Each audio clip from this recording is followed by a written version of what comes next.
Bonjour, mesdames, mesdemoiselles. Bienvenue dans votre émission Les Samedis littéraires, une émission consacrée aux lectures des hommes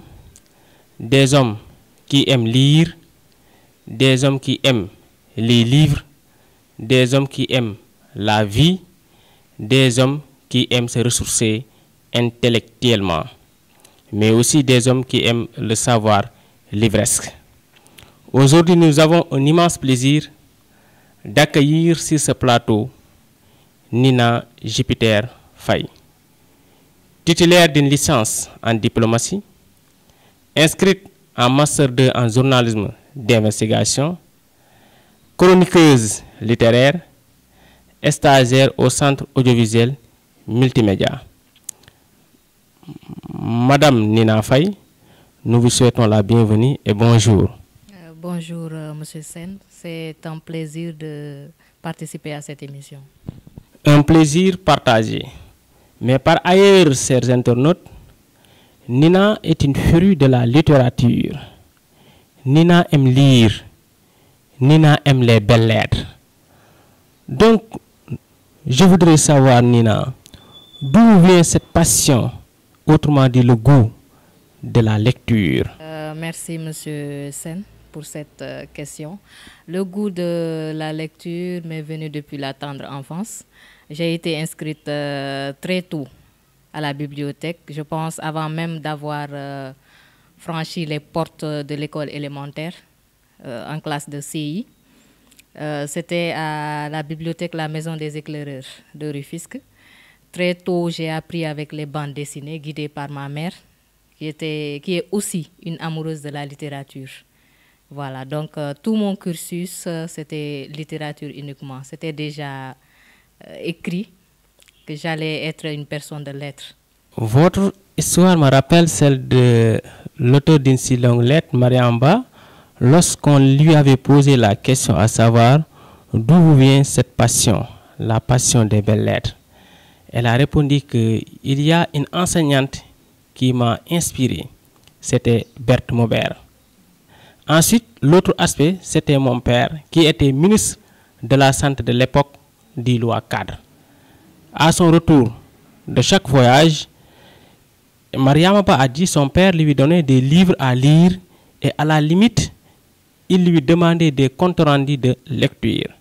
Donc, chers internautes, si vous voulez que vos enfants aiment très tôt la lecture, autrement dit les belles lettres, il faut quand même leur donner des livres à lire et à la fin, il faut qu'ils vous fassent des comptes rendus de lecture.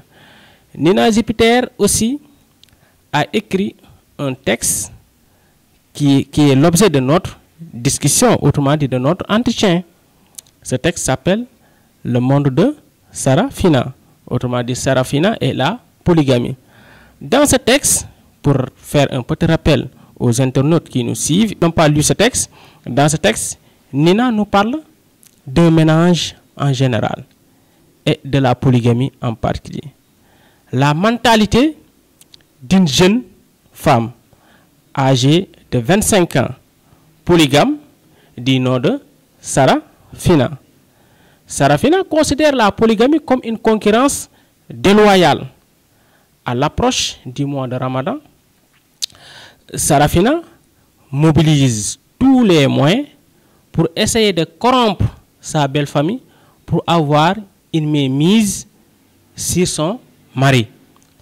Mais il semble être que le mariage, que Sarafina, dans son mariage, Sarafina est motivée par le matériel, puisque Sarafina est la femme de Kader Sow, PDG de Sow Holding. Pourquoi le choix de la polygamie? Parce que cette thématique n'est pas du tout nouvelle dans la littérature sénégalaise. Mariamaba a abordé, en tout cas, ce thème dans une si longue lettre, mais elle l'a traité sous un autre angle, sous une autre dimension. Mariamaba a indexé le doigt aux garçons polygames. Mais vous, vous avez préféré critiquer, faire la satire des filles polygames. Pourquoi le choix et comment? Je vous remercie, M. Sen. D'abord, le choix de la chronique. Le monde de Sarafina, qui est une chronique. J'aimerais rappeler qu'en écrivant le texte Le Monde de Sarafina, j'avais à peine 12 ans quand j'ai commencé à écrire, 12-13 ans au primaire, sans comprendre réellement c'était quoi la chronique. Parce que en classe de terminale, je pense aussi, et en première année, j'ai été attirée par une chronique, une occasion de rendre hommage à cette dame-là, aujourd'hui décédée, Sophie Dieye, que j'aime appeler Dame Sophie, chroniqueuse au niveau du journal L'Observateur. C'est elle qui m'a donné cette envie de continuer et d'écrire réellement pour partager mes écrits. Voilà. Vous me demandez le choix de la polygamie. Je trouve que la polygamie n'est pas un sujet épuisé. On en parle toujours, mais tant que la polygamie existe, on peut toujours continuer à en parler. Surtout qu'elle se modernise. Parce que quand on voit un peu le développement de notre société, la modernité, tout se modernise. Je me dis aussi que la polygamie se modernise. La polygamie à l'époque de nos grands-mères, ce n'est pas la polygamie en 2020. En 2021, 2021, on tend vers 2021.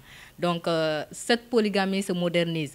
Pourquoi pas ne pas parler de la polygamie, mais version 2020? Voilà ce qui m'a poussé à écrire. J'écris sur plusieurs sujets, mais j'avais envie d'écrire sur ça.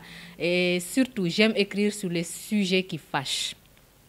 Parce qu'on a l'habitude d'indexer les hommes en matière de polygamie, alors que je trouve que nous, les femmes, nous sommes les principales.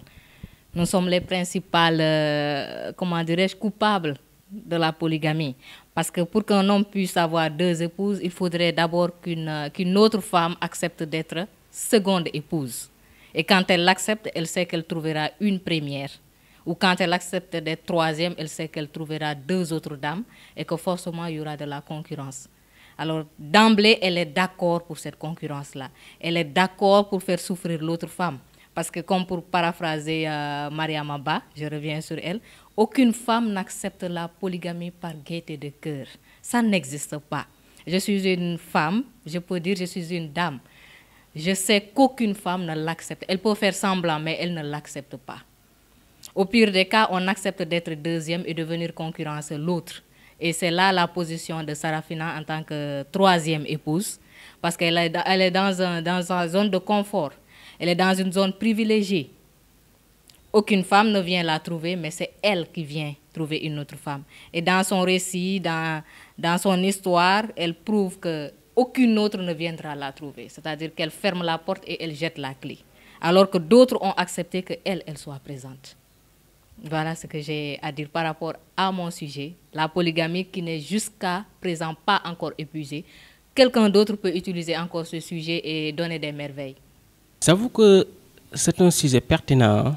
J'ai lu le texte, mais c'est un texte pertinent, franchement. Ensuite, le thème, c'est actuel. C'est actuel. Vous l'avez expliqué.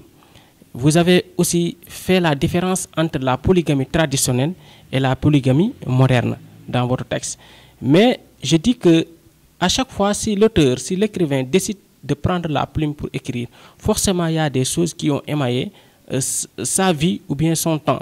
L'histoire que vous avez essayé de raconter dans votre chronique, c'est une histoire, parce que vous avez écrit la chronique lorsque vous avez 12 ans.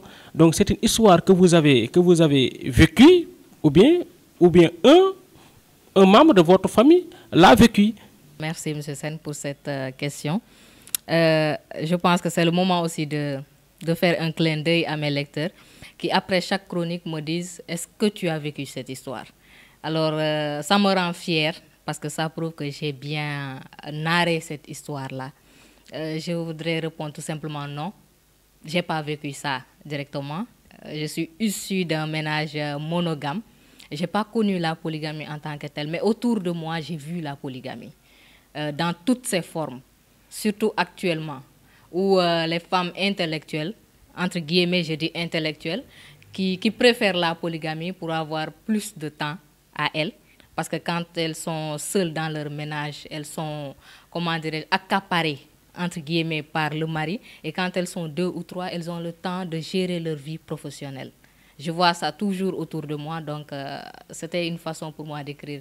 Je pense que quand vous lirez aussi Sarafina en tant que mère célibataire, comme quelqu'un m'a appelé directement, un moment aussi de faire un clin d'œil à Salimata Marema, qui m'a appelé, qui ne m'a jamais connu. Je ne sais pas où est-ce qu'elle a cherché le numéro, pour me demander est-ce que tu as vécu cette vie-là en tant que mère célibataire chez Duno. Je suis célibataire, je n'ai jamais eu d'enfant.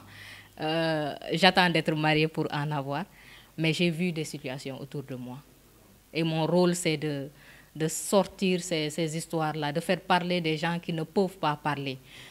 Mes chroniques à chaque fois, de façon très courte, mes chroniques à chaque fois, je touche ce qui fait mal, des sujets qui blessent. Mère célibataire, personne n'aimerait prendre cette position-là, mais je l'ai prise parce qu'il fallait que je fasse parler les mères célibataires. Voilà. Chers internautes, je vous rappelle que nous recevons aujourd'hui Nina Jupiter Faye, titulaire d'une licence en diplomatie, inscrite en master 2 en journalisme d'investigation. Elle est aussi chroniqueuse littéraire. Bon, dans ce texte aussi, vous avez fait le parallélisme entre le ménage traditionnel et le ménage moderne. Parce que le texte est venu à son heure. Le texte parle du soukarou koor. Nous sommes dans le mois de Ramadan. Donc à cette période, beaucoup de femmes s'en profitent pour s'endetter, chercher tous les moyens pour essayer de satisfaire leur belle famille. Vous voyez. Et donc, vous avez expliqué que jadis, le soukarou koor était une pratique traditionnelle, mais aussi symbolique, destinée à s'entraider. Mais présentement, tel n'est plus le cas. Est-ce que vous pouvez revenir sur cet aspect? Je dirais d'abord que le premier sujet, Sarafina et la polygamie, le soukarou koor est une suite. Cette suite soukarou koor aura également une autre suite. Comme je l'ai dit, en fin de texte, j'ai mis en route vers Louga. Parce que là, c'est un autre chapitre qui va s'ouvrir. Le soukarou koor, encore, comme la polygamie, ce n'est pas encore un sujet épuisé. Parce que ça se modernise aussi. Au début, certes, c'était plus symbolique, on offrait de l'argent et tout. Mais plus on avance également, plus on se rend compte que ça aussi, ça se modernise. Il y a de nouvelles astuces. Maintenant, on se permet même de prendre des tamas. Hein? Le mot est en wolof quand même. Des instruments pour aller chez la belle famille, se faire voir, rendre l'événement. C'est presque un folklore pour donner à cette belle famille des effets. Maintenant, pour revenir au côté traditionnel. Avant, c'était juste symbolique. Je maîtrise mieux la société, la tradition bambara, où tout simplement, il fallait prendre 2 calebasses mil et maïs, l'apporter à sa belle-mère ou l'apporter à ses belles-sœurs. C'était juste symbolique. Mais au fil du temps, on voit que, surtout quand il y a polygamie, généralement quand ce sont des ménages monogames, on ne le voit pas tellement. Mais quand c'est un ménage de polygamie, c'est un moyen pour les épouses de se positionner. C'est une concurrence. Celle qui offre le plus sera la mieux considérée. Et ça, je pense que c'est un secret de polichinelle que d'en parler parce qu'on le vit. On vit cette situation, on la vit, pardon. Pas besoin tellement d'entrer dans les détails. Soukarou koor, déjà, quand on remonte à l'essence du mot, ça veut dire le sucre du Ramadan. Je vous demanderai combien de femmes donnent du sucre à leur belle famille. Personne n'en a besoin. C'est plutôt de l'argent ou de l'or. J'ai vu aussi des amis autour de moi. Je n'ai pas vécu la situation, je ne suis pas mariée, mais j'ai vu des amis qui ont pris des sommes exorbitantes à mes yeux. Même si je ne juge pas encore une fois, parce que je ne connais pas ma position. Je ne sais pas quand je serai belle-fille, est-ce que je ferai la même chose? Je ne sais pas. Mais on dit tout simplement que c'est une guerre de positionnement. Et quand on est unique épouse aussi, c'est un moyen pour ne pas qu'une deuxième vienne. Parce qu'on le voit bien quand vous ne faites pas l'affaire de la belle famille, il y a forcément une deuxième qui est en route. Surtout que même les copines donnent du soukarou koor maintenant. Il y aura forcément une copine, une petite amie du monsieur d'or qui va amener le soukarou koor à la belle famille. Et c'est un moyen pour elle de se positionner et d'entrer comme deuxième femme. Le soukarou koor est devenu une tendance moderne présentement. Surtout en ce mois, beaucoup de femmes en parlent. Mais l'action se déroule entre 2 lieux. Cité Keur Gorgui, la cité Keur Gorgui et la ville de Louga. Donc, d'après mes lectures personnelles, le choix de la ville de Dakar n'est pas le fruit du hasard. Parce que l'importance que ces belles filles, que ces belles dames, que ces belles femmes donnent au soukarou koor je pense que c'est un peu différente avec celle des autres femmes. Est-ce que vous pouvez revenir sur cet aspect? Pourquoi le choix de la cité Keur Gorgui? Pourquoi les femmes aussi sont les femmes qui donnent, en tout cas, le Soukaru Koor sont des citadines? D'accord, merci Monsieur Sen pour cette question. D'abord, le choix de Dakar, ce n'est pas un hasard. De même que chaque nom dans ma chronique enrobée parce que je fais intervenir, il y a des interviews, je fais parler d'autres personnes, donc c'est une chronique enrobée, différente du chronique de monologue où seule une personne parle avec un jeu prétentieux. Le choix de Dakar, parce que Soukaru Koor d'une façon moderne, citadine, c'est différent du village ou bien d'une ville de l'intérieur du pays où les femmes ont comment dirais-je, une explication beaucoup plus traditionnelle de la chose. Si vous prenez par exemple une femme du Baol, j'aime bien le Baol, donc je prends l'exemple, j'aime bien ces braves dames-là. Toujours, concernant le Soukaru Koor, c'est plutôt l'attachement à la belle famille, le travail physique, la cuisine, le ménage que ces dames-là font à longueur de journée pour leur belle famille. Du coup, au moment du Ramadan, elles n'ont pas grand-chose à donner parce qu'elles ont déjà prouvé physiquement et je peux dire matériellement parce que quand tu cuisines, c'est déjà matériel. Elles ont déjà fait un don de soi. Elles n'ont pas besoin de mettre de l'argent sur la table. Alors que quand tu prends une femme de Dakar, j'aime bien aussi Dakar, hein. Quand vous prenez l'exemple d'une femme de Dakar, forcément, elle ne vit pas avec sa belle famille. La belle famille n'est pas en contact direct avec elle. Elle vit, c'est monsieur, madame, pour paraphraser un peu le jargon de rue, monsieur, madame, le petit chien ou la petite Fatou. Il n'y a pas la belle famille. On oublie quasiment la belle famille et le Ramadan, comme d'autres événements, sont des moments cruciaux pour se rattraper afin de montrer à la belle famille que oui, on est là, on existe. Alors que la femme de l'intérieur du pays n'a pas besoin de ça parce qu'elle vit avec sa belle famille. Au quotidien, elle communique avec eux. Avec elle, pardon. Alors qu'à Dakar, cette femme-là n'a pas ce temps. Elle travaille. La plupart du temps, ce sont des fonctionnaires. Elle travaille, elle fait tout. Maintenant, matériellement, elle va payer ça. C'est comme si elle payait cette hospitalité. Elle payait la relation. Je ne sais pas si vous voyez là où je veux en venir. Elle paye la relation avec de l'argent. Elle paye sa présence physique avec de l'argent. Avec de l'argent, elle montre à sa belle famille, je suis là. Votre fils travaille, il m'entretient, il me nourrit, il me loge et tout. Voilà la part que je vous offre. Raison pour laquelle j'ai mis les 10% légitimes, entre guillemets, dans le monde de Sarafina. Chaque somme qu'elle prélève et qu'elle garde, qui ensuite va revenir à la famille. C'est sa manière à elle de montrer que je suis là. Alors que la femme de l'intérieur du pays n'a pas besoin de ça. Parce qu'elle va vivre avec sa belle-mère. Elle va vivre forcément avec les belles-sœurs, les beaux-frères, et elle va leur rendre service. Voilà. Oui. Bon, à Dakar, c'est le couple occidental. Hein? C'est le couple occidental. Vous l'avez clairement aussi montré dans le texte. Bon, Sarafina, bon, il y a une dame qui devait lui rendre de l'argent, une somme. Donc la dame lui avait remis une somme de 500 000 francs. Sarafina lui a dit que je vais compléter cette enveloppe.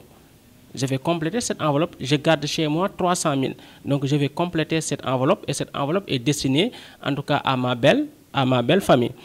Bon, je rappelle aux internautes que nous recevons aujourd'hui Nina Jupiter Faye, titulaire d'une licence en diplomatie, ensuite inscrite en master 2 en journalisme d'investigation, chroniqueuse littéraire. Bon, Nina, tout texte mérite d'être étudié sur le fond et sur la forme. J'avoue que le fond, c'est-à-dire le choix du sujet, est pertinent et c'est très bien développé avec des arguments solides. Franchement, c'est très bien développé, comme Maria Maba l'a fait dans une si longue lettre, hein, la polygamie. Donc j'invite aux internautes d'aller chercher ce texte, en tout cas pour le lire. Concernant la forme aussi, j'ai bien étudié le texte, on a bien lu le texte. Vous avez abordé aussi un style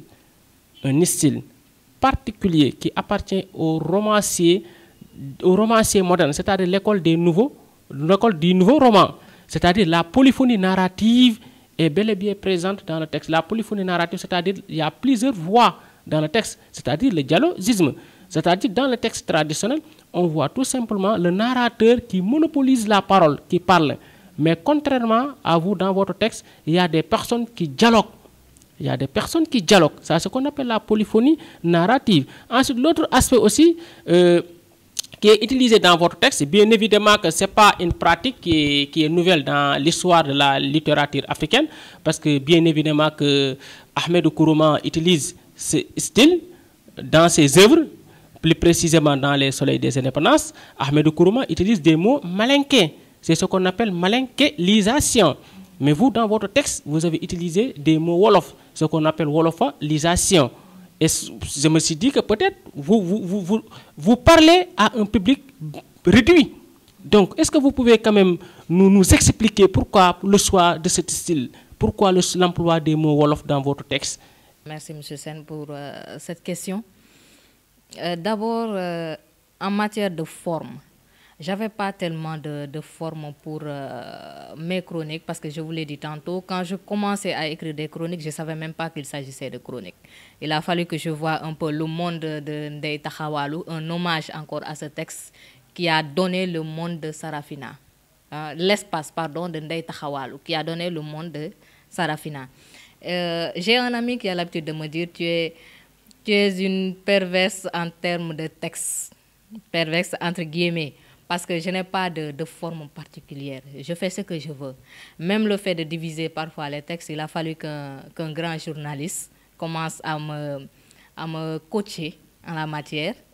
Un moment aussi de saluer Mortala Gueye de la GFM, du groupe GFM, pardon, qui m'a un peu amené à assainir mon écriture parce que j'écris en vrac. Quand je lève la plume, je ne m'arrête plus. Tant que les idées ne sont pas sorties, tant que la personne que j'ai envie de faire parler n'a pas terminé sa narration et que les émotions ne sont pas encore tombées, je n'arrête pas d'écrire. Et quand je finis, je fais que corriger les une, ensuite je balance le texte.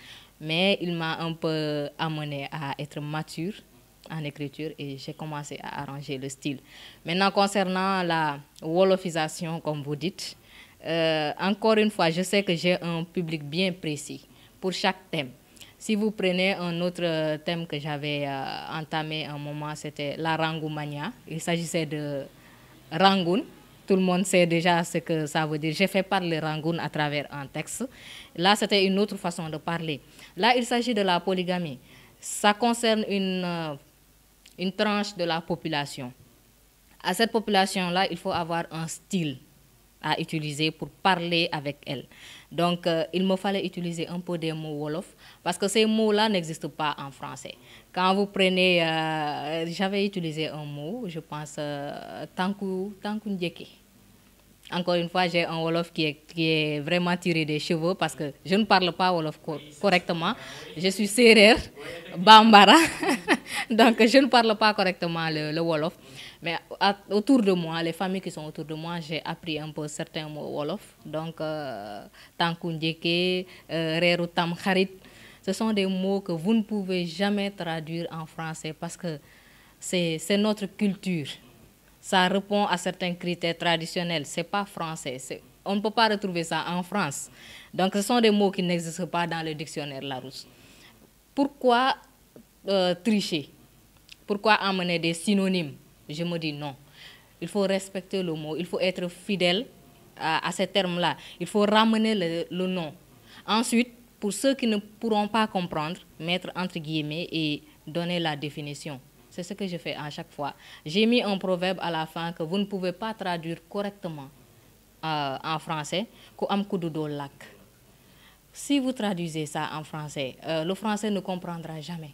C'est une façon aussi d'être un peu, je dirais, protectrice pour notre langue. Parce que je fais partie des personnes qui voudraient quand même qu'on commence à apprendre dans nos langues maternelles avant le français. Moi, le français, ça s'arrêtait à la porte de chez moi. C'était l'école. Mais plus tard, mes parents ont commencé à intégrer le français. À la porte, on laisse, c'était Serer et Bambara. Tout point. Oui, effectivement, l'utilisation des proverbes, des maximes, on l'appelle dans le jargon littéraire la fragmentation, c'est-à-dire l'écriture fragmentaire. Une dernière question d'un lecteur. Une dernière question d'un lecteur. Bon, il m'a dit que dans le texte, vous avez employé le nom de Kader Sow, PDG de Sow Holding. Est-ce que le personnage est imaginaire ou bien ça relève d'une réalité. Kader Sow, PDG de Sow Holding. Oui. Beaucoup de noms ne sont pas, comment dirais-je, un hasard.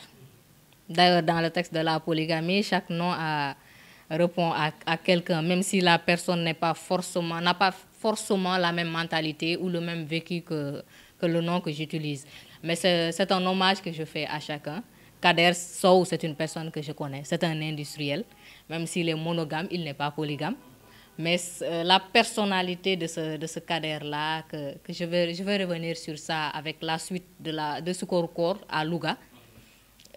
Kader a une personnalité que j'aimais bien, je l'ai utilisée dans la chronique. Mais Kader n'existe pas en tant que tel. Il y a d'autres noms que j'ai utilisés dans la chronique, ces personnes existent, comme Sohnandim. C'était un clin d'œil à mon professeur de français, une vaillante dame, Madame Simal. J'ai utilisé son nom. Il y a Ndiémé qui est une amie, Fat Diol, ainsi de suite. Ce sont des noms qui existent. Voilà. Concernant aussi les 800 000 que j'ai envoyés à Louga, ça c'est une histoire réelle quand même. Parce que j'ai eu une amie qui a fait ça. Elle n'est pas allée à Louga, mais elle est allée autre part. Là, c'est une histoire réelle que j'ai modélée. J'ai fondu plusieurs histoires pour en modeler une seule. C'est ça que j'ai l'habitude de dire. Il y a plusieurs histoires et j'ai formé une seule histoire avec. Votre dernier mot, Nina? Un dernier mot, je pense vous remercier d'abord de m'avoir invité, c'est un honneur. Un clin d'œil aussi à la population de la cité de Mamkoumbalamb, à Rufisque, tous les étudiants de l'ENSUP, en particulier, de façon générale, tous les étudiants en journalisme, mes professeurs qui m'ont permis d'arriver à ce niveau, les étudiants de l'IMAN, qui font partie de mes premiers lecteurs, alors que je n'y suis pas vraiment. Qu'est-ce que je peux dire encore? Ma mère, qui est la première lectrice de chaque chronique, avant que je ne puisse partager, c'est toujours elle. Monsieur Mortala Gueye, du groupe GFM également. Voilà. À part ça, souhaiter bon mois de Ramadan à toute la Oumma islamique et prier pour que Dieu nous épargne de cette pandémie du Covid-19. Inviter chacun à rester chez soi tant qu'on n'a pas quelque chose d'important à faire dehors. Se laver régulièrement les mains, utiliser un masque. Voilà ce que j'ai à dire. Merci Nina, merci à tout le monde qui nous regardait à travers ce site internet. C'était un plaisir de vous accueillir sur ce plateau. J'avoue que votre texte est très pertinent sur le fond ainsi que sur la forme. Vraiment, vous êtes une référence, en tout cas pour cette nouvelle génération qui aime lire, qui aime écrire, parce que vous avez une belle plume, vous avez une plume en or. Vos écrits me rappellent de ceux de Mariam Abba, Aminata Soufal, ainsi de suite. Je pense que vous pouvez aller loin, continuer sur cette lancée, sur cette direction, le meilleur est à venir. On était très content de vous accueillir dans notre studio. Chers internautes, nous vous donnons rendez-vous la semaine prochaine pour un autre numéro. Merci beaucoup.